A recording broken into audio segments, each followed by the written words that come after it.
Давхар согдлын эфир хүлээн авч үзэж байгаа үзэгч та бүхэндээ баярлалаа. Бүтэн 1-7 хоног уулзсангүй би Томч Төлгөөн. Надад баримт байна. За энэ баримтыг хэрхэн тайлбарлахыг та яг одоо хүлээн авч үзэхэд бэлэн болсон байна. Улсын хурал 2010 оны 6 дугаар сарын 24-ний өдрийн нэгдсэн чуулганы хуралдаанаараа төрөөс төмөр замын тээврийн талаар баримтлах бодлогыг хэлэлцэж баталсан байдаг. Бодлогын хэрэгжилтийг тухайн ондоо хангаж ажиллах үүрэгч их хурлаас өгсөн байдгийн харамсалтай нь бодлогод тусгагдсан чиглэлийн шин төмөр замын бүтээн байгуулалтын газар шорооны ажил өнгөрч байгаа 4 жилээс ганцхан жилд нь л үргэлжилж байна. Гэтэл их хурлын баталсан бодлогыг хэрэгжүүлэхгүй гэх хүсэл төрийн зарим өндөр албан тушаалтнуудаас гарч эхэллээ. Монголын төр бие дааж бодлого хэрэгжүүлэх үүрэг бүхий субъект мөн үү?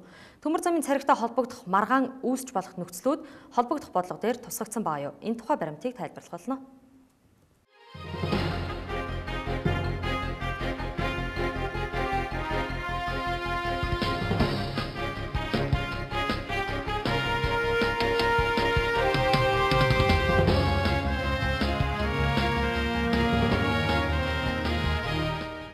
Баримт тайлбарын өнөөдрийн дугаарыг хүлээн авч үзэж байгаа үзэгч та бүхэндээ баярлалаа. За төрөөс төмөр замын тээврийн талаарх баримтлах бодлогын хүрээнд тусгагдсан төмөр замын царигтай холбоотой асуудлаар өнөөдөр баримт зөвхөх болно. За гэхдээ баримтаар царгийн өргөн нарийн аль нэгийг зөвтгөх гээгүй өнөөдрийн нэвтрүүлгээс та бүхэн хариуцлагыг олж хараасаа гэж хүсэж байгаа юм. Өнгөрөх сарын сүүлээр нэгэн мэдээлэл хэвлэл мэдээллийн нэр бүхий хэрэгслүүдээр шууган тарьж эхэлсэн. За сар өдрийг тодорхой хэлэх юм бол өнгөрөх 4 дугаар сарын 30-ны өдөр энэ мэдээлэл чихтэлсэн хэрэг юм. За тухайн өдөр өргөн нарийн царгийн асуудлыг шийдэжээ гэх гарчигтай засгийн газраас шин төмөр замын бүтээн байгуулалттай холбоотой гаргасан шийдвэрийн тухай мэдээлэл байсан юм. Шинжлэлийн засгийн газрын нэг салаа эдийн засгийн хөгжлийн яамнаас төмөр замын шин шугам барих тухай улсын хурлын тогтоолын төслийг өргөн бариад байгаа юм. За үнэн дээр энэ тогтоолын төслийг засгийн газарч санаачсан эд биш болтой гэсэн хардтал төрөх юм. Санаачлагч нь эдийн засгийн хөгжлийн сайд Батбаяр. Түүний арын зоонд дэмжигчдийн игнэнд нэр бүхий хэд хэдэн лобби гишүүд багтаж байгаа. За гайхшрал төрүүлж байгаа нэг зүйл бол Фортуна Батбаярт хамаарахгүй салбар гэж байхгүй болсонд оршиж байгаа юм. Засгийн газрын тухай хуулиар үндсэн чиг үүргийн яам хийгээд чиг үүргийн яамын хариуцах ажлын жагсаалтыг тодорхой тусгачихсан байдгийн. За хуулиар хүлээсэн ажил үүргийн хуваарийг нь Батбаяр сайдад холбогдох хуулиас нь иргэн сануулъя.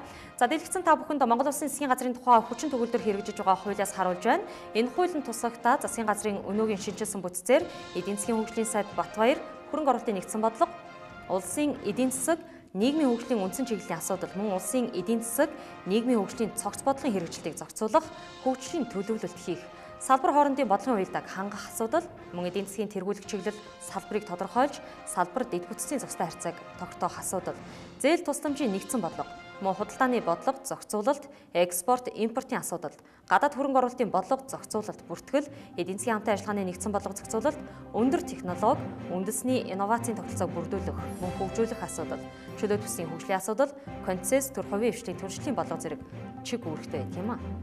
За миний өөрийн санахаар би 2 дахь удаага эдийн засгийн хөгжлийн сайд Батбаярт хуулиар хүлээсэн ажил үүргийн хуваарийг нь нэхэн сануулж байна. Өмнө нь нэг л телевизийн эфирээр өгүүлбэрийн зөрчлийг ярихдаа сануулж байсан удаатай энэ удаад 2 дугаар суваг телевизийн эфирээр 2 дахь сануулъя.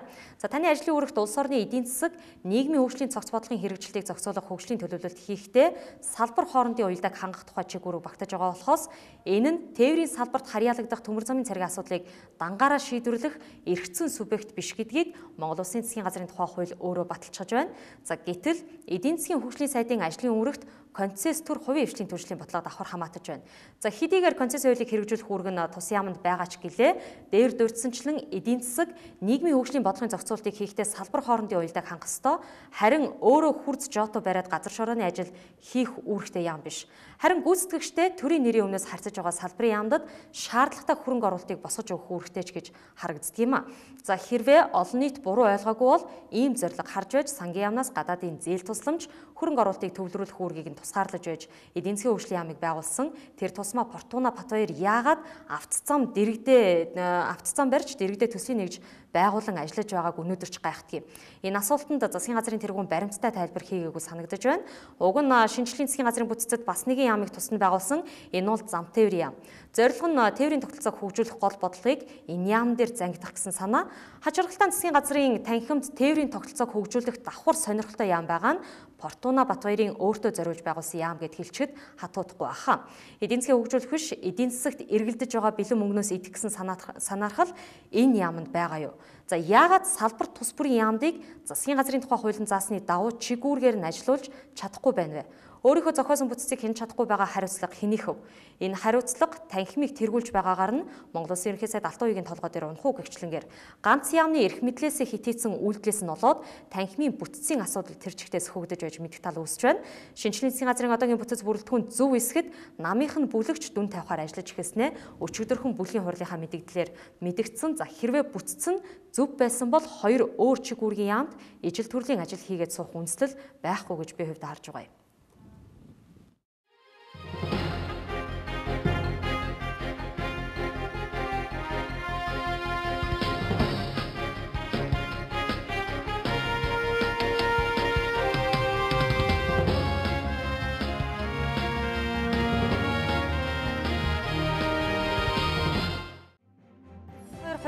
Төрөөс төмөр замын тээврийн талаар баримтлах бодлого батлагдж байх үед улсын хурлын гишүүнээр ажиллаж байлаа.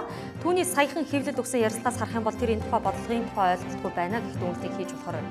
Ийм дүгнэлтэд хүрэх болсон шалтгаанаа нэвтрүүлгийн дараагийн хэсэгт илэрхийлэн тайлбарыг тунгахдаггүй иргэд уулзъя.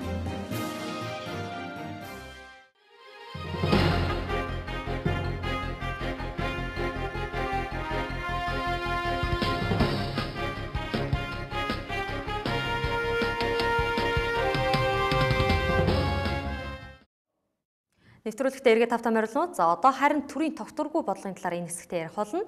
2010 оны 6 дугаар сарын 24-ний өдөр энэ өдөр улсын хурлаас төрөөс төмөр замын тээврийн талаар баримтлах бодлогыг баталж Монгол улс түүхэндээ анх удаага үндэсний төмөр замын сүлжээг өөрсдөө биедан байгуулах бодлогын баримтчигтэй болсон.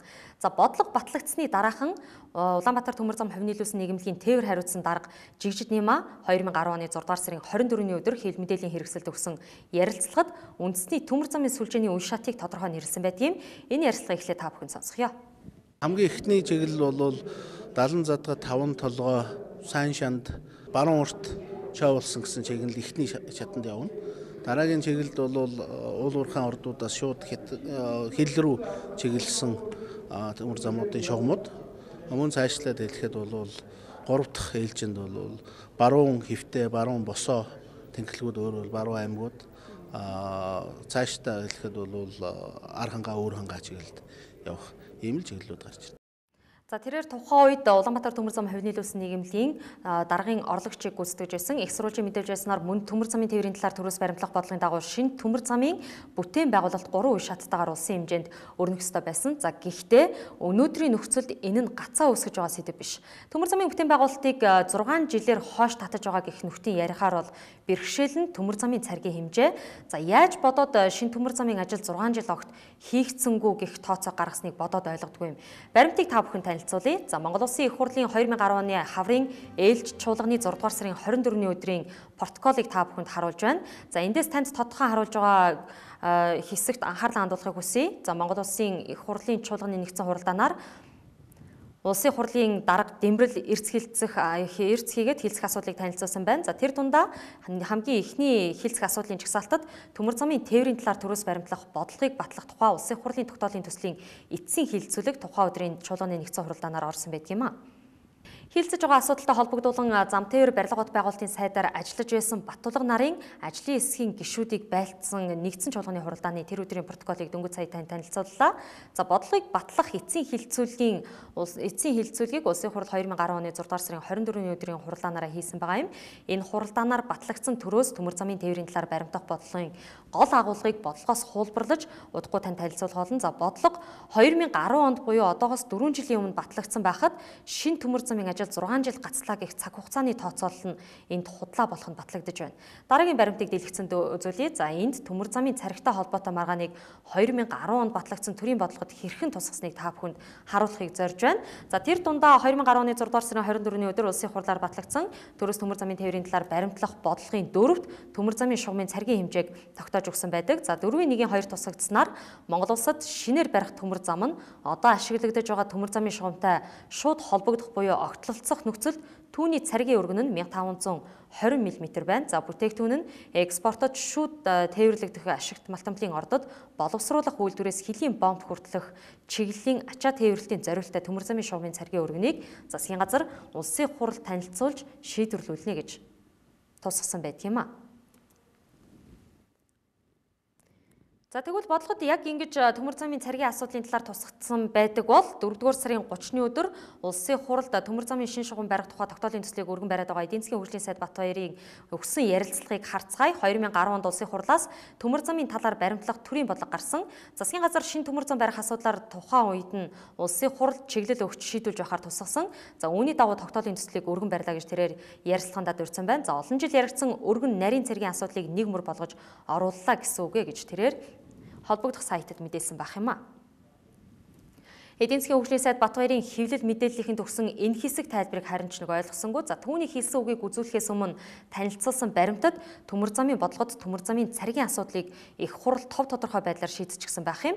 Давтаад танд танилцуулъя. За шинээр баригдах төмөр зам нь одоо ашиглагдаж байгаа төмөр замын шугамтай шууд холбогдох буюу огтлолцох нөхцөлд цэргийн өргөн 1520, харин экспортод шууд тээвэрлэгдэх ашигт малтамлын ордоос хөлийн бомбд хүрэх чиглийн төмөр замын цэргийн өргөнийг засгийн газар улсын хурал танилцуулж шийдвэрлүүлнэ гэсэн байгаа нь аль хил рүү экспортын тээвэрлэлт хийхээс хамаарч цэргийн хэмжээг их хурал батална гэсэн санаа.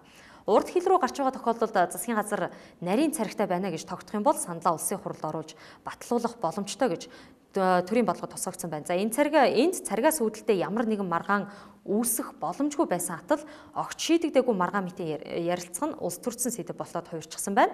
За тэгээд яагаад заавал төмөр замын тээврийн асуудалд хариуцсан салбарын сайд нь биш эдийн засгийн хөгжлийн сайд царигтай холбоотой тогтоолын төсөл өргөн барив гэдэгт хардах хэрэгтэй. Нэвтрүүлгийн 1-р хэсэг танилцуулснаар Фортуна Батбаярын ажлын чиг үүрэгт төмөр замын цариг багтаагүй тэр томоохон хэмжээний бүтээн байгуулалтын төслийг санхүүжүүлэхэд шаардлагатай хөрөнгийн их усрыг бүрдүүлэх ёстой. Тэрнээс хурц жотоо бариад өмнгийн говьд газар шорооны ажил эрхлээтгэж гэж лавтай зам тээврийн сайд ганц сүх түүнээс хүсээгүй бах. За мөнгө олох ёстой байж зам барьмаар байна гэж аягилдаг нь Фортуна Батбаяр. Тэр өмнө нь ч гэсэн концессийн гэрээгээр замын үеийн логистикийн төв хүртэлх 11 км автозамын ажилд хяналт тавьж ажилласан. За ингэхдээ салбарын яамнаас жишг өртгөөр тооцож оруулж ирсэн 17 тэрбум төгрөгийн санхүүжилтийг мөн зам дээр 33 тэрбум төгрөг байхаар бурхны тоо болгож хувиргасан гашуун сургамж түүнд бий. Цэвэр 16 тэрбум төгрөг юунд зарцуулагдсан бэ гэдэгт бас л хариулт алга байсаар жил дамналаа. Улсын хэмжээнд мөрдөгдөж байгаа жишг үнээс нэг дахин илүү үн хэлж автозам төмөр замын ажилд оролцоор байх эдийн засгийн хөгжлийн сайд Батбаярын үндэстэлгүй нэмэх өртөгт танхим нь яагаад хариуцлага тооцож чадахгүй байгаа юм бол. За эсвэл ерөнхий сайд Алтан хуйг энэ бодлооныг нүдэрээ харж суугаагийн хуваар ашиг хуваад сууна гэсэн хардалт надад төрж байна. Фортуна эдийн засгийг хөгжүүлэх биш, эдийн засагт эргэлдэж байгаа мөнгнөөс хувь хүртэх гэж энэ салбарын сайдаар ажиллаж байна. Гудамж төслийн нэрээр гадаадын хөрөнгийн зах зээлээс босгож чадсан гэж Гавьяаг нь өөртөө наалтуулж ярих Чингис Бондоос 200 сая Америк долларыг авчихсан суугаа. За оны өмнө энэ мөнгө 320 тэрбум төгрөгтэй тэнцэж байсан бол 200 сая Америк доллар өнөөдрийн Монгол банкны ханшаар 362 тэрбум төгрөгтэй тэнцэж байна. Олсон гэх хэрнээ бусад салбартаа хуваарлж чадах өгөх авахын ухаан бөө тахилч сайдад харин ч алга.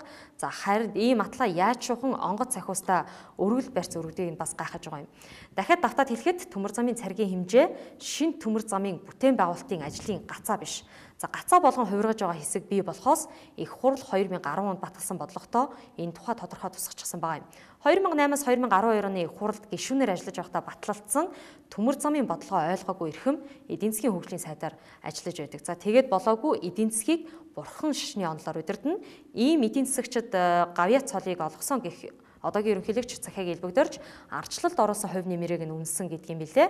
За хэрэг дээрээ ардчлалын цаанд бид эдийн засгийн тусгаар тогтнолоо баталгаажуулж чадж байгаа юу? Энэ үүргийг мань гавьяат эдийн засагч эдийн засгийн хөгжлийн сайд Фортуна Батбаяр хэрхэн ухамсарлаж байгаа нь өргөн барьсан тогтоолын төслийнх нь хүрээнд эргэлзээ тээж байна. Тусгаар тогтнол гэхээр бусдаас ангид эмшиг төсөөл буухад өнөөгийн интеграчлагдсан дэлхийн дахины хөгжилтэд зэрэгцүүлэхэд харьцангуй за гол нь өөртөө шаардлагатай тохиолдолд цус сэлбэх чадамжтай эдийн засгийн орчныг бүрдүүлчихвэл гэх өнцгөөс нь энд хэлж байгаа юм а.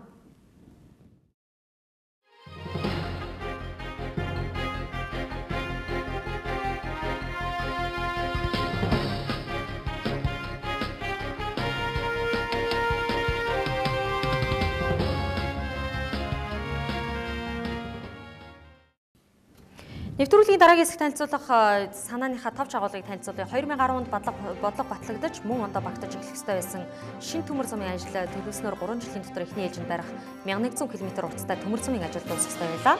Харамсалтай нь өнөөдрийн байдлаар зөвхөн Ухаан удаг гашуун сухад чиглэлийн 267 км-т төмөр замын суурь бүтцийг барих газар шорооны ажил хийгдэж байна. Уг нь энэ хэсгийн төмөр замын бодлогын дагуу 2 дахь шатны бүтээн байгуулалтаар эхлүүлэх ёстой байсан.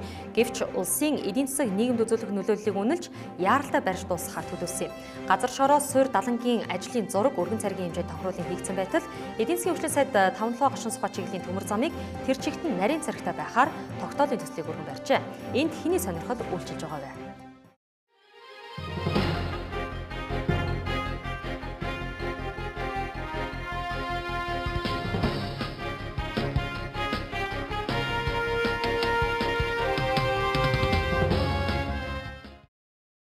Эргээд хөтөлбөртөө тавтан морилуу танд яг одоо 2 дугаар цуглалын эфирээр баримт тайлбар нэвтрүүлэг хүрч байна. За нэвтрүүлгийг сонгуульж байгаа үзэгчдэд талархлаа илэрхийлье.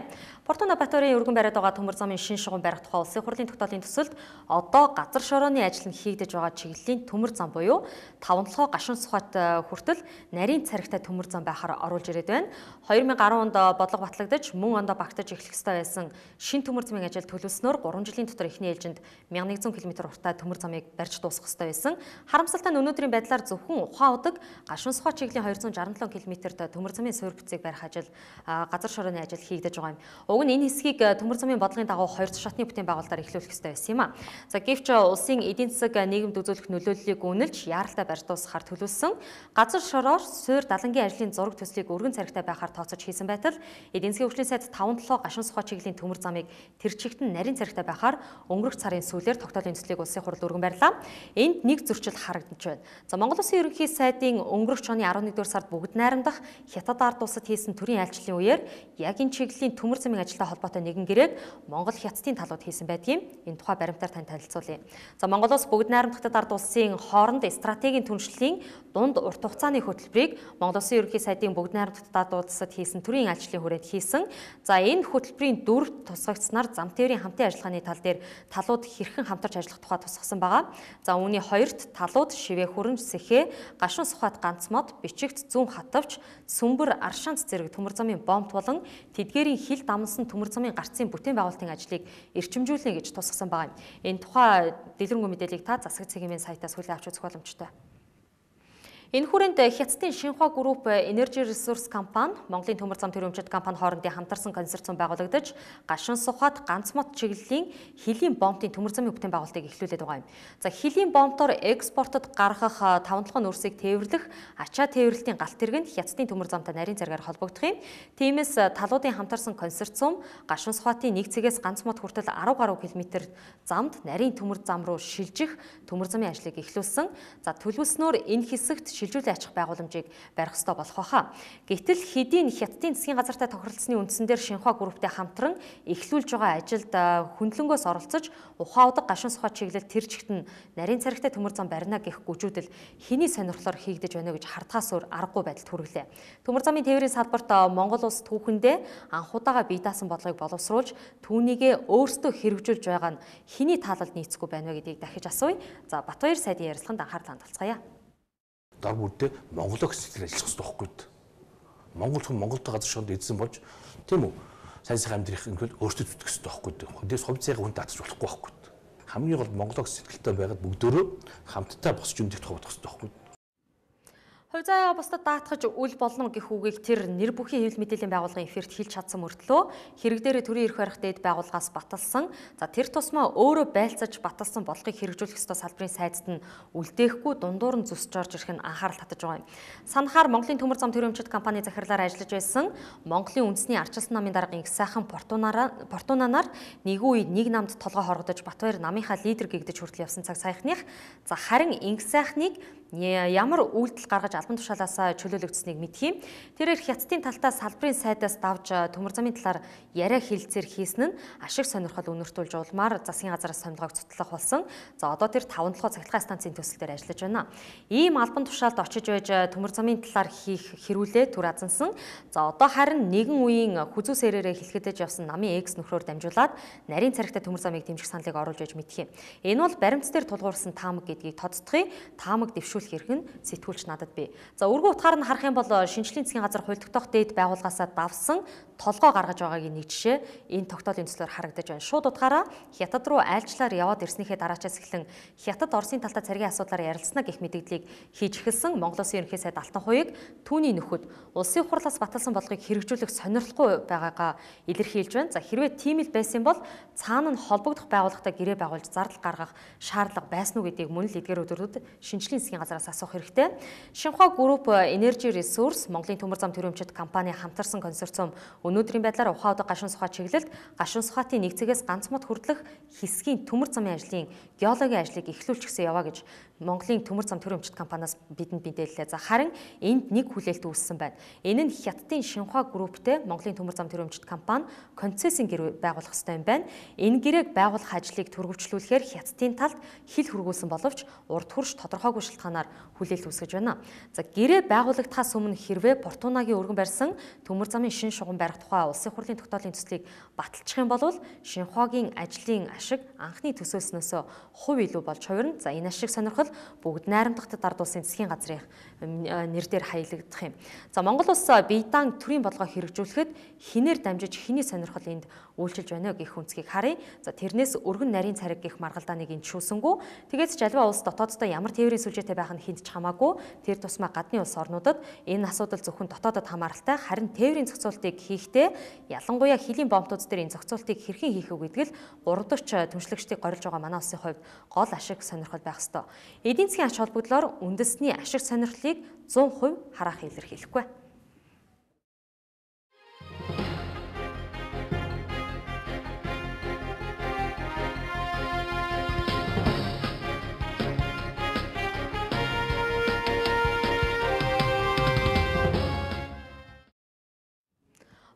Улсын хурлаас батлагдсан бодлогын хүрээнд баримт тайлбарлалаа. Энд хүрээ танд үзүүлэлт хэрэглэсэн баримт тайлбарын шинэ 7 өдрийн эхний дугаар өндөрлөж байна. Студид төлөв ажиллаа хамт байсан баярлалаа. Маргааш энэ цагтаа эргээд уулзъя. Баяртай.